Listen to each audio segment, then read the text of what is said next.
I took the job because I needed to disappear.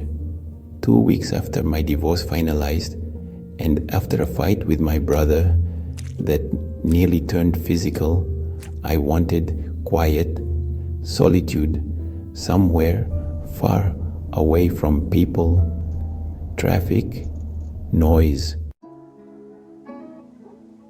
And the idea of getting paid to sit in a tower, watch the trees, and write in a logbook sounded perfect. The posting was for Tower 9, deep in the Bitterroot Forest in Montana, an old lookout post still used in summer months for fire surveillance.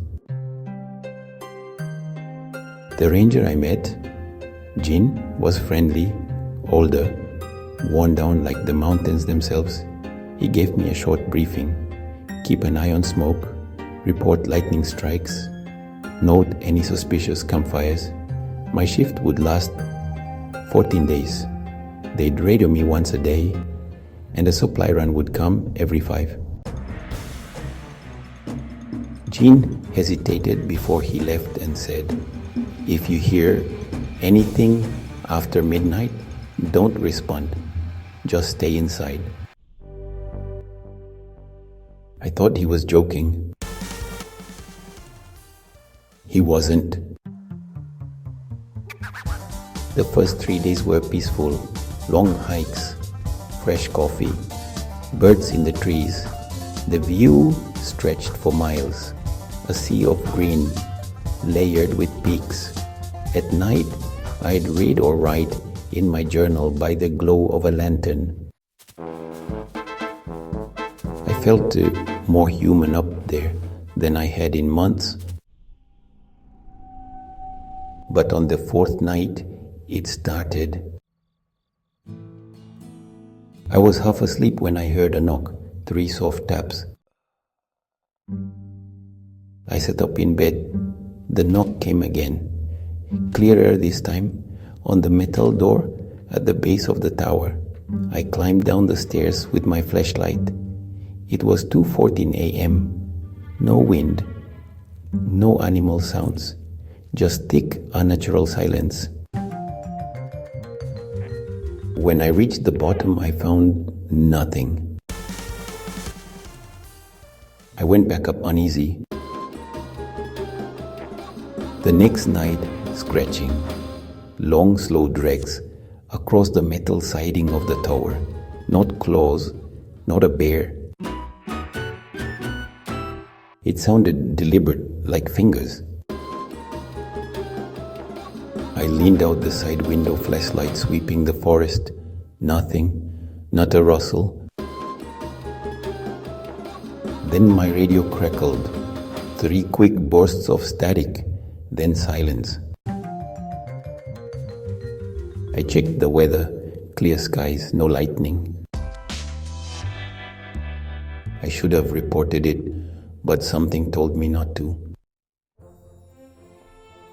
On the 6th night, I heard it speak. Around 1:30 a.m., a voice echoed from beneath the tower. It sounded like Jean. But I knew Jean wasn't due for 2 more days. And the voice, it was off. It said the right words, but the tone was hollow, flat, like something was imitating a memory of a voice instead of speaking naturally. I stayed silent. It called out 2 more times. Then it said my name. Scene 7, coaxing. Twice.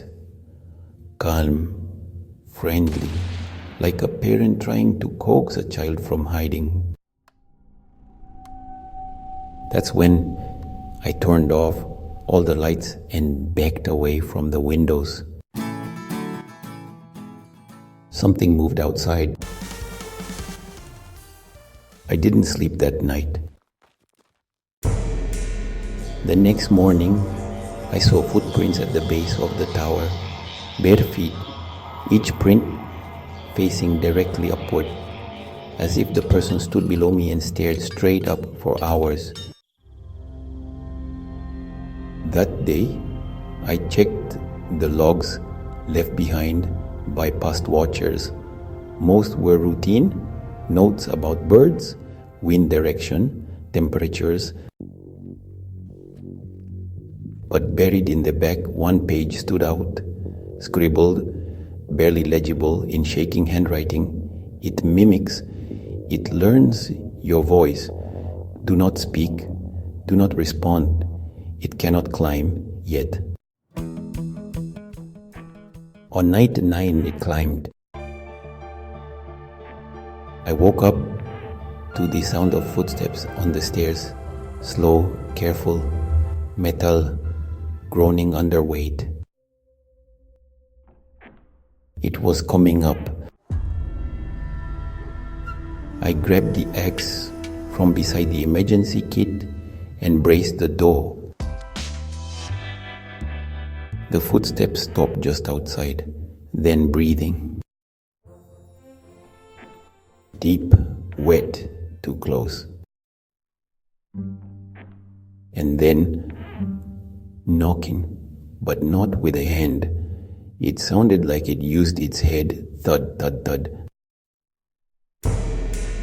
Then it said my name again, but this time it sounded exactly like me. Let me in, let me in, it repeated over and over, faster and faster, voice bending and twisting like a broken recording. I didn't move, then silence. When I finally opened the door at sunrise, nothing was there, but etched into the wood, deep clawed lines formed words. Scene 14. Not yet. Super, not yet. I told Jean everything when he flew in on the 13th day. He didn't look surprised. Just nodded slowly and said, Tower 9 was supposed to be closed years ago. I asked why they still sent people there. He just said, because it prefers isolation. I quit that day, left the mountains, the job, the quiet I thought I needed. I still dream of those woods.